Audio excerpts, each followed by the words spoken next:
Auzubillahiminash-shaytanir-rajeem. Bismillahir-rahmanir-rahim. Assalamualaikum. Students, from today we are going to start our second year chemistry through online classes. And today we will discuss chapter number 11, that is chemical industry in Pakistan. First of all, we have to know what industry is. Chemical industry is basically a place where raw material is converted into different products, very useful products. For example, different raw materials can be used and processed to make soap, detergents, glass, fertilizer, etc. First industry which we will study is fertilizers. Fertilizers are organic compounds and inorganic salts containing elements such as nitrogen, phosphorus, potassium, etc., which are essential for growth and development of plants. Basically, fertilizer आपके पास वो तमाम organic compounds या inorganic salts हो सकते हैं जो कि आपके पास प्लांट को ग्रो करने में और उसकी फर्दर डेवलपमेंट के अंदर हेल्पफुल होते हैं. प्लांट बेसिकली जब उसको ग्रो होना होता है तो उसके लिए 3 मेन एलिमेंट्स हैं जो कि आपके पास हैं, नाइट्रोजन, फॉस्फोरस एंड पोटेशियम. ये 3 आपके पास एलिमेंट्स बहुत इंपॉर्टेंट हैं for the development and growth of any plant. कोई भी प्लांट हो उसके लिए ये 3 चीज़ें जो हैं वो बहुत इंपॉर्टेंट हैं. Why fertilizers are so much important? Because the yield of agricultural crops can be increased by introducing fertilizer to the soil. आपकी soil की fertility को increase करने के लिए, उससे आपके पास जो crops grow हो रहे हैं उनकी production को enhance करने के लिए fertilizers बहुत important role play करते हैं. Fertilizers help the soil to make up the deficiency and become fertile again. As I have told you that आपके पास अर्थ पर जब अल्लाह ताला ने अर्थ को बनाया था तो उसमें आपके पास डिफरेंट मिनरल्स और डिफरेंट एलिमेंट्स जो हैं वो रखे थे. विद टाइम वहाँ पर आपके पास जो है वो ह्यूमन एक्टिविटी हुई. इसके अलावा डिफरेंट प्लांट्स जो हैं वो ग्रेजुअली ग्रो करते रहते हैं और इंसान उनको यूज़ करता रहता है और उनकी जगह पर नए प्लांट्स को ग्रो करता है. तो होता ये है कि सॉइल से वो इम्पॉर्टेंट या हेल्पफुल या बेनिफिशियल जो एलिमेंट्स या न्यूट्रिएंट्स हैं वो प्लांट जो है वो टाइम टू टाइम एसिमुलेट करता रहता है, कंज्यूम करता रहता है, जिसकी वजह से जो सॉइल का फर्दर कंपोजिशन है वो फर्दर चेंज होती रहती है. यानी कि उसमें जो कंटेंट है आपके पास मिनरल्स एंड एलिमेंट्स का वो डिक्रीज होता रहता है विद टाइम. तो अब अगर आप फर्दर अगेन उसी सॉइल पैच के ऊपर अपने प्लांट्स को या क्रॉप्स को ग्रो करें तो जो उसकी ग्रोथ है उसके अंदर इफेक्ट आएगा. पहले अगर वो बहुत अच्छे ग्रो कर रहे थे और बहुत वाइड क्वांटिटी के अंदर ग्रो कर रहे थे तो अब वो ग्रेजुअली जब आप उस पर रीकल्टिवेशन करेंगे तो या रीकल्टिवेट करेंगे तो आपके पास वो प्रोडक्शन नहीं होगी प्लांट की जो कि फर्स्ट टाइम में आई थी. इसीलिए जो सॉइल की कंपोजिशन है उसको मेंटेन रखने के लिए फर्टिलाइज़र जो है वो ऐड किए जाते हैं. इसके अलावा जो फर्टिलाइज़र है वो पीएच को सॉइल की मेंटेन करता है और जो प्लांट्स हैं वो बेहतर तौर पे ग्रो करते हैं एट न्यूट्रल पीएच और स्लाइटली अल्कलाइन पीएच, यानी कि बेसिक साइड पर आपकी पीएच हो, यानी कि 7 to 8 के इन बिटवीन हो. अगर सॉइल की पीएच अबव 10 है यानी कि वेरी बेसिक और बिलो 3 है यानी कि वेरी एसिडिक, तो वो सॉइल जो है वो स्टेराइल हो जाती है, यानी कि इनफर्टाइल, इस पर कोई प्लांट ग्रो नहीं कर सकता. Fertilizers can be classified into 2 main groups. The first one is natural fertilizer or organic fertilizer, while the second one is synthetic fertilizer or mineral fertilizer. What is the difference between these two type of fertilizers? Basically, जो organic fertilizers हैं वो आपके पास soil को feed करते हैं, यानी कि ये सॉइल के अंदर जाएंगे, उसके ऊपर जो है वो माइक्रो ऑर्गेनिजम्स जो है वो उसको डीके करेंगे उन ऑर्गेनिक मैटर को जो भी आपने ऑर्गेनिक फर्टिलाइज़र की फॉर्म में ऐड किया है. देन वो माइक्रो ऑर्गेनिजम्स जो न्यूट्रिएंट्स में उसको डीकम्पोज करेंगे स्मॉल एटम्स या मॉलिक्यूल्स में, प्लांट उसको एब्जॉर्ब करेगा. बट सिंथेटिक फर्टिलाइज़र डायरेक्टली वो स्मॉल मॉलिक्यूल्स या वो important helpful beneficial minerals directly add करता है सॉइल में, जो कि प्लांट डायरेक्टली जो है वो डाइजेस्ट कर सकता है या एसिमुलेट कर सकता है या एब्जॉर्ब कर सकता है. Natural fertilizer or organic fertilizers are derived from plants and animals and are known as organic fertilizers. जो भी आपके पास डायरेक्टली आप फर्टिलाइजर्स प्लांट सोर्स या एनिमल सोर्स से ले रहे हैं वो आपके पास नेचुरली ऑर्गेनिक फर्टिलाइजर कहलाएगा. इसमें आपके पास एग्जांपल्स हैं एनिमल मैन्यूर यानी कि जो आपके पास जानवरों की वेस्ट होती है, जो खाद जिसे आप कहते हैं. इसके अलावा पीट आपके पास ऑर्गेनिक मैटर होता है, यानी कि आप वेजिटेबल्स जो कि स्पॉयल हो चुकी हों या उनकी पीलिंग्स हो गई या उनके सीड्स हो गए, उनके थ्रू भी आप फर्टिलाइज़र बना सकते हैं. ह्यूमस आपके पास जो है वो इसी तरीके से क्या होता है, जो भी आपके पास डेड जो आपके पास ऑर्गेनिक मैटर है, जिसमें आपके पास किसी भी दरख्त से झड़े हुए पत्ते, ब्रांचेस और स्टेम्स वगैरह, ट्विग्स आ जाती हैं, वो सब भी मिलके एक अच्छा फर्टिलाइज़र बनाते हैं. और नेचुरली अकरिंग नाइट्रेट्स ये जो नाइट्रेट्स हैं बेसिकली वो नाइट्रोजन फिक्सेशन के प्रोसेस से जो है वो सॉइल को मिलते हैं, जो कि रेनफॉल के नतीजे में बैक्टीरिया की हेल्प से होती है. Synthetic fertilizer basically are those fertilizers which are produced artificially from mineral raw materials and are used for making up the immediate deficiency of essential nutrients in relatively large amount. Basically जो इन दोनों में difference है वो ये है कि जो आपके पास organic fertilizer है वो आपके पास slowly जो है वो consume होगा. पहले first of all उसको जो है वो certain steps से गुजर के इस condition में आना होता है कि वो पहले break down हो, then उसमें decay start होता है with the help of bacteria and fungi, और फिर वो इस फॉर्म में आता है कि प्लांट उसको जो है वो एब्जॉर्ब कर सके फ्रॉम सॉइल, क्योंकि वो बड़ा पार्टिकल होता है, वो बड़े पार्टिकल्स होते हैं, देन वो स्लोली डिकम्पोज होते हैं. बट सिंथेटिक या मिनरल फर्टिलाइजर ऑलरेडी जो है वो मिनरल्स की फॉर्म में सॉइल को प्रोवाइड किए जाते हैं, जैसा कि हमने पिछली डायग्राम में देखा था, और वो डायरेक्टली जो है वो विदाउट एनी डिले प्लांट जो है वो कंज्यूम कर सकता है. Types of synthetic fertilizers, because we are studying the fertilizer industry of Pakistan, तो हमें उसके fertilizers देखने के कौन कौन से हमारे पास बनाए जाते हैं इंडस्ट्री में. There are three important types of synthetic fertilizers. Nitrogenous fertilizers, which contain nitrogen as the main element. Potassic fertilizer, which contain the potassium as the main element, and the third one is phosphatic fertilizer. It contains phosphorus as the main element. Nitrogenous fertilizers. The type of mineral fertilizer which contain nitrogen as the essential element are known as nitrogenous fertilizers. Examples are urea, ammonium nitrate, ammonium sulfate, ammonium nitrate, sodium nitrate, ammonium sulfate, calcium nitrate. All of these have nitrogen. Nitrogen आपको सब में मिलेगा, तो इनमें से कोई भी fertiliser आप यूज़ करें तो प्लांट को या सॉइल को इसमें से नाइट्रोजन मिल जाएगा. Potassic fertilizers.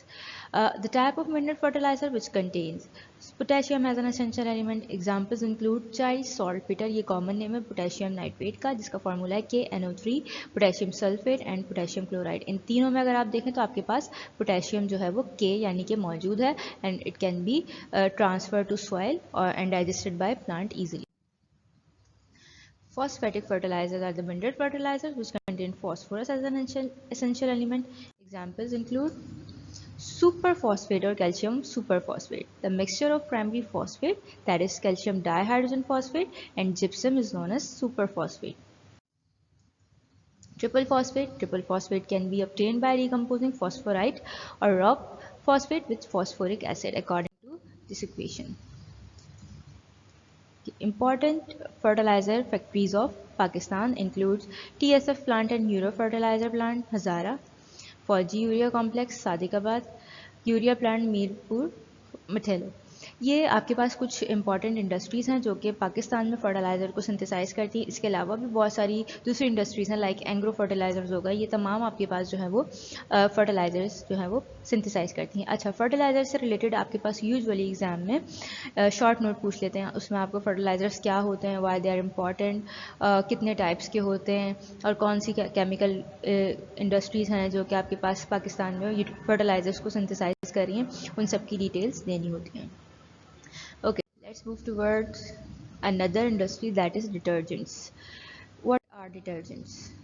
Soap-less cleansing agents which can be used in hot water to remove dirt and grease are known as detergents. अच्छा, यहाँ पर एक वर्ड आया which can be used in hard water. Hard water मतलब आपके पास खारा पानी. Basically हम आगे जाके देखेंगे कि ये इसका जो है वो एडवांटेज है. बट ऐसा नहीं कि आप इसको सॉफ्ट वाटर या जो आपका मीठा पानी है उसमें यूज़ नहीं कर सकते, आप इसको यूज़ कर सकते हैं दोनों तरीके के पानी के अंदर जो भी अवेलेबल हो, दोनों में ये इक्वली एफिशिएंट होता है। अच्छा, they are basically made up of following two parts, hydrophobic part, hydro means water and phobic means to afraid. Fertiliser आपके पास जिन पार्ट से मिलके बना होता है उसमें एक पार्ट ऐसा होता है जो कि आपके पास हाइड्रोफोबिक है, यानी कि वो वाटर रिपेलेंट है, वाटर से अट्रैक्ट नहीं होगा। उसका रीज़न ये होता है कि बेसिकली वो पार्ट जो है वो आपके पास नॉन पोलर होता है। तो लाइक डिजॉल्व लाइक का फिनोमेना यहाँ पे अप्लाई होता है, और क्योंकि water is a polar molecule, मतलब उसके ऊपर पोल्स हैं पॉजिटिव एंड नेगेटिव, तो डिटर्जेंट का ये पार्ट जो है वो नॉन पोलर होता है, इस पर कोई चार्ज नहीं होता, इसलिए ये वाटर से अट्रैक्ट नहीं होता। While the second part is hydrophilic part. Hydro means water again and philic means loving.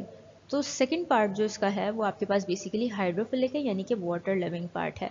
तो ये पार्ट यूजुअली जो है वो चार्ज्ड होता है, इसके ऊपर जो है वो पॉजिटिव और नेगेटिव पोल्स मौजूद होते हैं, इसलिए ये वाटर के पॉजिटिव और नेगेटिव पोल्स के साथ अट्रैक्शन शो करता है। ये अगर आप देखें ये डिटर्जेंट मॉलिक्यूल है, इसमें अगर आप ये पार्ट देखें जो कि इसके राइट साइड पर मौजूद है, this part is ionizable group and its hydrophilic portion or side of the detergent molecule, and it is soluble in water due to its polarity, while this left side, which is constitute of long hydrocarbon chain or a simple straight chain alkyl group, is hydrophobic portion. It is soluble in oil and grease, because oil and grease are also non-polar molecules. So जो आपके पास straight chain alkyl group है इसके ऊपर कोई charge आपको नज़र नहीं आ रहा, तो they both are non polar and are equally attracted to each other. अच्छा, अब बेसिकली होता क्या है, जैसे ही आप डिटर्जेंट को वाटर के अंदर ऐड करते हैं और उसके अंदर कोई आप ऐसा फैब्रिक या क्लोथ पीस डालते हैं जिसके ऊपर कोई ऑयल, डर्ट या ग्रीस पार्टिकल मौजूद हो, तो ये जाकर मिसल फॉर्म करता है उस वाटर के अंदर। वाटर जहाँ जहाँ है उस साइड पर ये वाला पोर्शन जो कि हाइड्रोफिलिक था, यानी कि वाटर को अट्रैक्ट कर रहा था, वो अपने आप को बाहर की तरफ अरेंज कर लेता है, जबकि जो ऑयल, ग्रीस या डर्ट पार्टिकल है जो कि सेंटर में यहाँ येलो से शो हुआ है, उसकी तरफ आप ये देखिए लॉन्ग स्टिक्स, जो कि बेसिकली यहाँ पर शो किया है लॉन्ग चेन हाइड्रोकार्बन को, या जो आपके पास अल्काइल रेडिकल था, अल्काइल ग्रुप था, वो आपको यहाँ स्टिक्स से शो किया, तो उसने ऑयल को सराउंड कर लिया चारों तरफ से, क्योंकि ये इससे अट्रैक्टेड था, जबकि वाटर से सराउंड को किसने सराउंड किया, या कौन वाटर की तरफ गया, जो कि हाइड्रोफिलिक पार्ट था। इसमें लिखा हुआ भी है the hydrophilic head moves toward the water.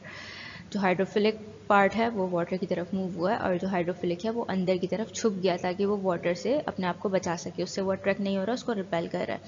इस वाले में वाटर सेंटर में और जो ऑयल है वो सराउंडिंग में मौजूद है। तो यहाँ पर जो हाइड्रोफोबिक टेल है वो साइड यानी कि बाहर की साइड पर उसने अपने आप को ऑयल की तरफ अरेंज करा हुआ है, वाटर की तरफ जो है वो हाइड्रोफिलिक पार्ट मौजूद है। क्लींजिंग एक्शन ऑफ डिटर्जेंट्स जो हैं या क्लीनिंग एक्शन इनका किस तरीके से वर्क करते हैं आपके पास, बेसिकली इसमें हमने उस चीज़ को एक्सप्लेन करना है। एग्जाम में भी आपसे जो है वो अलग से इसका क्वेश्चन पूछते हैं कि what is the cleansing action of detergents. It's very simple.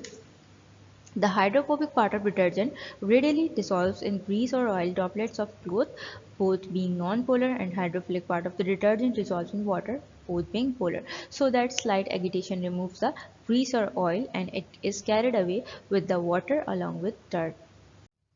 इसको हम थोड़ा सा डायग्रामेटिकली समझने की कोशिश करते हैं। फॉर सपोज ये आपके पास जो है वो फैब्रिक मौजूद है आपका, ठीक है, उस पर कोई डर्ट पार्टिकल मौजूद है, आपने इसको सोक करा उस वाटर में जिसमें ऑलरेडी डिटर्जेंट मॉलिक्यूल्स या डिटर्जेंट मौजूद था। तो जो आपके पास येलो यहाँ पर शो किया हुआ है, एक तो ये रेड स्फेयर है और येलो जो है वो टेल इसकी बनी हुई है। तो बेसिकली जो रेड स्फेयर है वो आपके पास फिलिक यानी कि वाटर लविंग पार्ट है, और जो येलो वाली टेल है वो वाटर से रिपेल हो रही है, यानी कि ये ऑयल लविंग पार्ट है। तो ये जो डर्ट या ग्रीस पार्टिकल है, क्योंकि ये नॉन पोलर है, तो उसको येलो साइड से इसने अपने आप को उसको चारों तरफ से सराउंड कर लिया हर तरफ से, और फिर जो रेड वाली साइड है वो बाहर है, और इस तरीके से मिसल फॉर्म किया इन सी सेक्शन अगर आप देखें यहाँ पर। तो अब क्या होगा, जैसे ही आप इस फैब्रिक को हल्का सा शेक करेंगे तो वाटर की क्वालिटी होती है कि वो फ्लो करता है। तो जैसे ही उसमें से वाटर फ्लो करेगा उस फैब्रिक ने, क्योंकि वाटर सोक किया हुआ है, उसको अब्जॉर्ब किया हुआ है, जब आप उसको हल्का सा शेक करेंगे तो वो वहाँ से निकलेगा। और जब वो वाटर फ्लो करेगा तो ये जो रेड स्फेयर्स मौजूद हैं इस डिटर्जेंट मॉलिक्यूल्स में, ये अट्रैक्टेड टूवर्ड्स वाटर थे, तो ये उसके पीछे भागेंगे। और जैसे ही ये इसके पीछे भागेंगे तो ऑब्वियसली येलो पार्ट भी उससे कनेक्टेड है, और येलो पार्ट ने जो है वो डर्ट पार्टिकल को अट्रैक्ट करके रखा हुआ है, तो ये उसको अट्रैक्ट करेगा और एज अ रिजल्ट सब कुछ आपके फैब्रिक पर से रिमूव हो जाएगा। यहाँ पर अगर आप देखें तो ये जो टेल्स और ये हेड्स हैं इनके, ये head water loving, tail oil loving, उसने ऑयल लविंग वाली साइड ने यहाँ पर सब जगह ग्रीस को जाके, येलो जो ग्रीस है उसको अट्रैक्ट कर लिया। और फिर जब आपने उसको हल्का सा शेक करा तो ये जब निकले यहाँ से पानी के पीछे पीछे, तो ये इस मॉलिक्यूल को जो कि डर्ट या ग्रीस का था लेकर निकलेंगे। अच्छा, इसके अलावा आपके पास जो है वो एडवांटेजेस एंड डिसएडवांटेजेस पूछे जाते हैं डिटर्जेंट्स के ओवर सोप। सोप जो है वो ज़्यादा बेहतर है या डिटर्जेंट ज़्यादा बेहतर है, ये दोनों ही चीज़ें आपने यहाँ पर कंपेयर करनी है। अच्छा, बेसिकली जो आपके पास डिटर्जेंट का एक फ़ायदा होता है ओवर सोप, वो ये है कि it can be use in both soft water and hard water, दोनों में इक्वली एफिशिएंट होता है। जबकि सोप जो है वो क्या करता है, हार्ड वाटर के साथ जो है ये प्रेसिपिटेट फॉर्म करता है। अगर आपने खारे पानी में साबुन इस्तेमाल किया हो तो आपको आइडिया होगा कि वहाँ पर उसका ना फोम बनता है ना लेदर प्रोड्यूस होता है अच्छा, बल्कि वाइट वाइट से कुछ प्रेसिपिटेट उसमें बन जाते हैं जो कि बेसिकली सोप स्कम कहलाते हैं। इसकी वजह से अक्सर जो है वो टैप्स के ऊपर और जो टाइल्स होते हैं उनके ऊपर जो है वो ऐसे एक फिल्म सी जो है वो कोट हो जाती है। तो ये एक डिटर्जेंट का एडवांटेज है कि वो जो है वो किसी भी किस्म का पानी हो उसमें इक्वल एफिशिएंसी के साथ जो है वो काम करेगा, इक्वली जो है वो लेदर या फोम वो प्रोड्यूस करेगा। But the disadvantage of detergent is कि वो आपके पास बायोडिग्रेडेबल नहीं है, इको फ्रेंडली नहीं होता, उसको जो है वो बैक्टीरिया डिकम्पोज नहीं कर सकते। तो जब वो आपके वेस्ट वाटर में जाता है तो वो आपकी जो मरीन लाइफ है, जो वेस्ट वाटर आपका समंदर में जाके मिल रहा है, उसको इफेक्ट करता है, बिकॉज वो इन्वायरमेंटल पॉल्यूशन कॉज कर रहा है बेसिकली। जबकि सोप जो है वो बेसिकली जो इसमें फैट यूज़ होता है या जिन सोर्सेज से ये बनाए जाते हैं वो नेचुरल सोर्सेज होती हैं, ऑर्गेनिक कंपाउंड होते हैं, लाइक आपके पास एनिमल फैट या प्लांट फैट से इनको बनाया जाता है, which can easily be digested by bacteria and are biodegradable. Okay, next जो इंडस्ट्री है वो ग्लास इंडस्ट्री है। ग्लास आपके पास जो है is one of the most important artificial silicates. ये आपके पास बेसिकली जो ग्लास है वो सैंड से बनाया जाता है, जिसको आप सिलिका या SiO2 सिलिकॉन डाइऑक्साइड कहते हैं। It is not a true solid because molecules are not arrange in a definite pattern. Basically solid और सेमी सॉलिड के दरमियान में आप इसको कह सकते हैं, या सॉलिड और सुपर कूल लिक्विड आप इसको कह सकते हैं। क्रिस्टलाइन सॉलिड नहीं है, ऑल्दो ये एक अमॉर्फस सॉलिड है, बिकॉज जो पार्टिकल्स होते हैं इसके अंदर, ये जो मॉलिक्यूल्स हैं वो कोई डेफिनेट एंगल्स या ज्योमेट्री के साथ अरेंज नहीं होते, बल्कि रैंडमली अरेंज हुए होते हैं।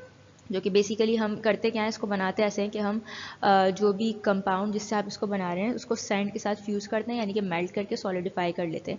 तो उस सॉलिडिफिकेशन के प्रोसेस के अंदर जो है वो इतना मॉलिक्यूल्स को चांस नहीं मिलता कि वो अपने आप को अरेंज कर सकें इनटू प्रॉपर ज्योमेट्री, तो इसलिए ये क्रिस्टलाइन सॉलिड नहीं है। ऑल दो इसकी अपीयरेंस क्रिस्टल्स की तरह की होती है, but it is not a crystal.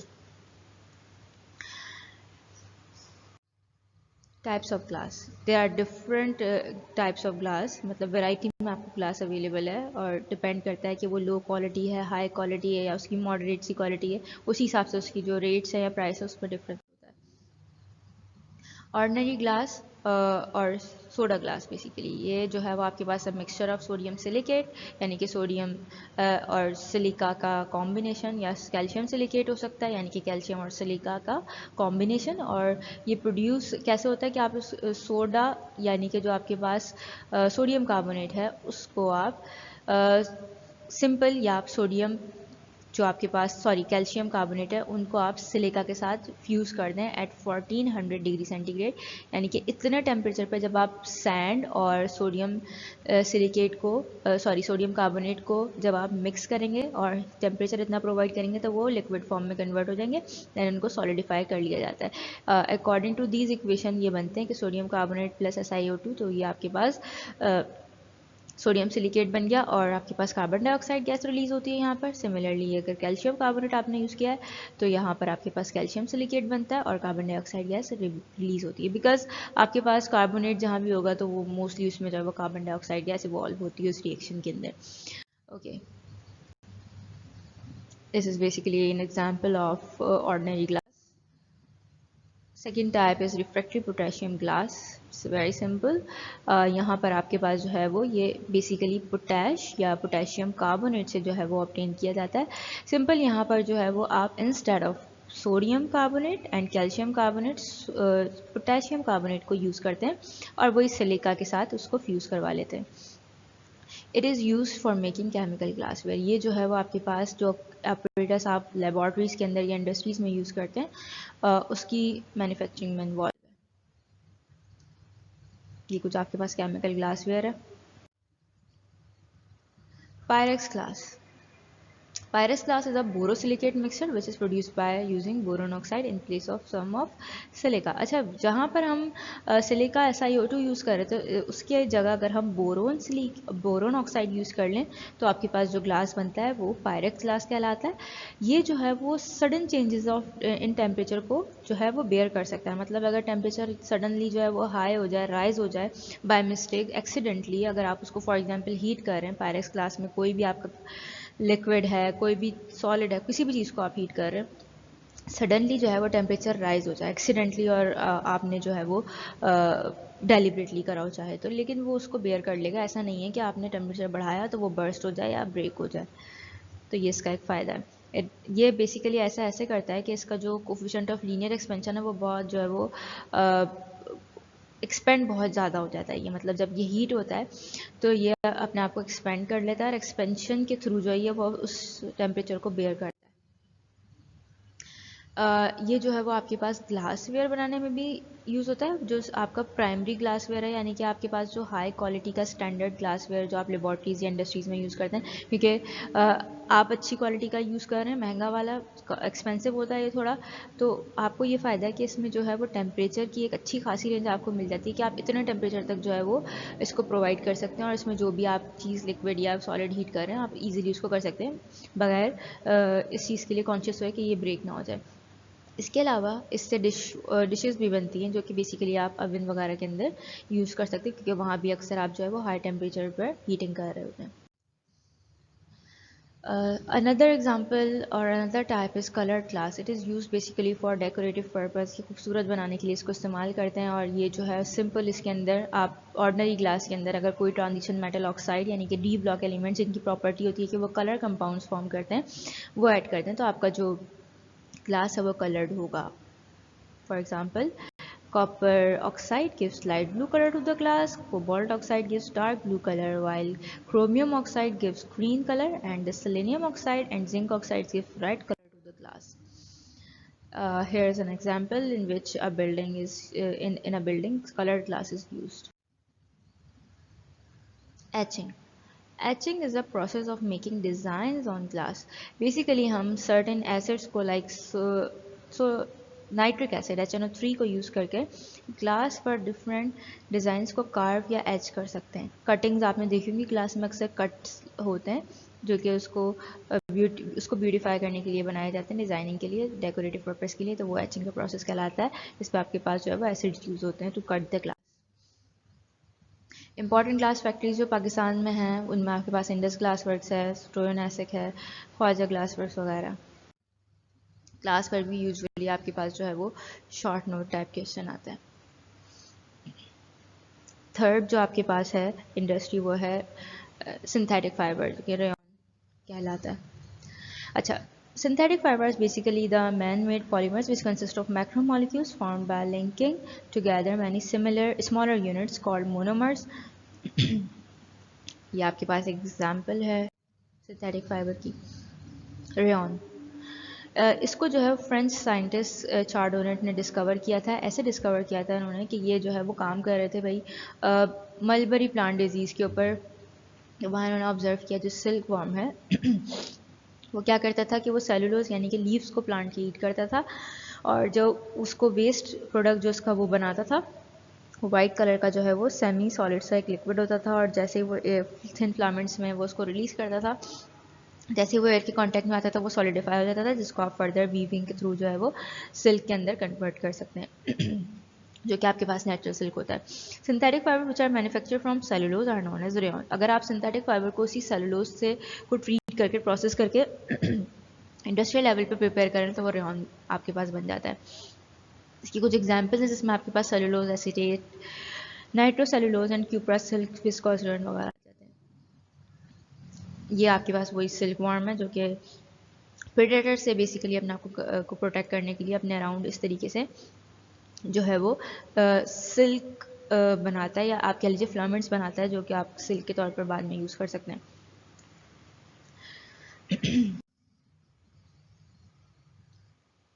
Viscous rayon, it is a type of artificial silk which is cheaper than cellulose acetate silk and nitrocellulose silk.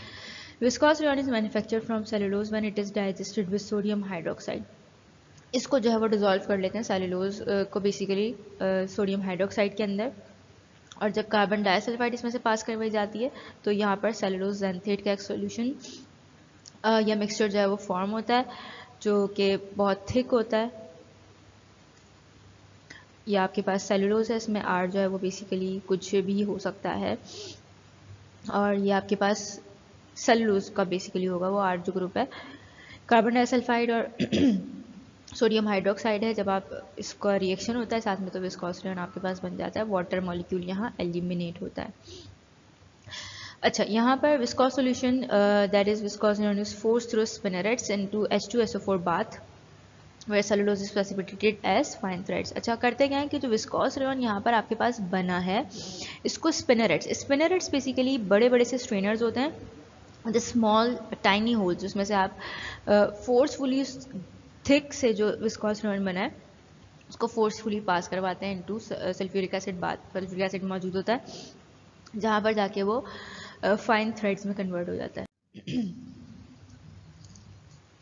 Nylon 66 is a condensation polymer, यानी कि ये ऐसा polymer है जो कि दो molecules की combination से बनेगा, और जो कॉम्बिनेशन होगी वहाँ पर through the removal of water molecule होगी। यहाँ पर आपके पास एडिपिक एसिड या हेक्सेन डायोइक एसिड या हेक्साडायोइक एसिड जो है उसको हम कंडेंस करवाते हैं विद 1,6 डाई अमाइनो हेक्सेन, और आपके पास ये जो कन्वर्ट हो जाता है किसके अंदर, आपके नायलॉन 66 पॉलीमर के अंदर। नायलॉन 66 पॉलीमर जो है वो आपके पास बहुत इंपॉर्टेंट फाइबर है, ये आपके पास क्लाइंबिंग ग्रुप्स बनाने के लिए बनाया जाता है। ये बहुत इसकी टफ होता है, मतलब इजीली ब्रेक नहीं होगा। ट्राइलिन या पॉलीस्टर, यहाँ पर आपके पास ये भी जो है वो कंडेंसेशन पॉलीमराइजेशन के थ्रू बनता है। यहाँ पर इथाइलिन ग्लाइकोल और ये बेंजीन 1,4 डाइकार्बोक्सिलिक एसिड है जो कि बेसिकली टरथैलिक एसिड कहला रहा है, उसकी कंडेंसेशन से बनेगा। यहाँ पर ये आपका इथेन डायोल हो गया 1,2 डायोल, ये आपका बेंजीन 1,4 डाइकार्बोक्सिलिक एसिड है। यहाँ अगर आप देखें ये OH के साथ जो H है ये वाला बॉन्ड ब्रेक होगा, ये कार्बन का जो OH हाइड्रोक्सिल से बॉन्ड है यहाँ से पूरा OH रिमूव होगा, as a result water molecule ये रिलीज हो रहा है। ऑक्सीजन की वैलेंसी वेकेंट हुई, कार्बन की दोनों ने आपस में बॉन्डिंग कर ली, ये रहा वो बॉन्ड, ठीक है। तो ये आपके पास रिपीटेड यूनिट में बनेगा, यहाँ पे N लिखा हुआ है। यूजेस इसके क्या हैं, ये क्लोथिंग के अंदर भी यूज़ होता है, मतलब हम लोग अक्सर पॉलीस्टर क्लोथ्स पहनते हैं या फैब्रिक और यूज़ करते हैं शीट्स, बेड शीट्स वगैरह के अंदर। फिशिंग लाइन्स यानी कि फिशिंग नेट्स जो होती हैं या फिशिंग वायर जो होती हैं, फिश वायर, वो उससे बनाए जाते हैं क्योंकि ये भी टफ होता है, इजीली ब्रेक नहीं होता। फोर्थ इंडस्ट्रीज बेसिकली आपके पास प्लास्टिक की है। प्लास्टिक्स जो है वो हम सब जानते हैं कि ये सिंथेटिक पॉलीमर्स हैं, और एडिशन और कंडेंसेशन दोनों टाइप ऑफ पॉलीमराइजेशन से बन सकते हैं। बेसिकली प्लास्टिक्स जो हैं although they are useful but they are not biodegradable या डीकम्पोज नहीं होते ईजिली। मिलियंस ऑफ ईयर्स जो है वो रिक्वायर्ड होते हैं प्लास्टिक बॉटल को डीकम्पोज करने के लिए। तो यहाँ पर आपके पास ये बेसिकली इन्वायरमेंटल पॉल्यूशन कॉज करते हैं, और ये हमारे लिए और बाकी तमाम लिविंग ऑर्गेनिजम्स के लिए बहुत हार्मफुल हैं। तो we should minimise our plastic waste. There are 3 R's: reduce, reuse and recycle, which can save the planet. इसमें आपके पास ये कुछ आइडियाज़ हैं थ्रू विच आप जो है वो अपना रिड्यूस कर सकते हैं वेस्ट। आप जो है वो पॉलीथीन बैग्स को एलिमिनेट करें। यू कैन यूज़ जो वो क्लोथ या फैब्रिक मेड जो बैग्स होते हैं। बट ऑल दो ये इम्पॉर्टेंट है, बट इससे पॉल्यूशन क्योंकि कॉज हो रही है, तो ये एक अच्छा मेथड है कि आप प्लास्टिक यूजेज अपना कम करें। इसके अलावा paper bags can be used instead of plastic bags. We can reduce our waste by reusing certain things, या you can donate it, ठीक है। और जो चीज़ें रिसाइकिल हो सकती हैं, लाइक समटाइम्स आपके पास प्लास्टिक बॉटल्स बॉक्सेस वगैरह भी रिसाइकिल हो सकते हैं, तो आप उसको रिसाइकलिंग के लिए भेजें। तो इस तरीके से आप अपना वेस्ट मिनिमाइज कर सकते हैं और हेल्प कर सकते हैं प्लानट अर्थ को सेव करने। Thank you so much. Remaining जो आपके पास प्लास्टिक्स का टॉपिक है, फर्दर इंशाल्लाह नेक्स्ट जूम सेशन के अंदर हम उसको डिस्कस करेंगे। अल्लाह हाफिज़।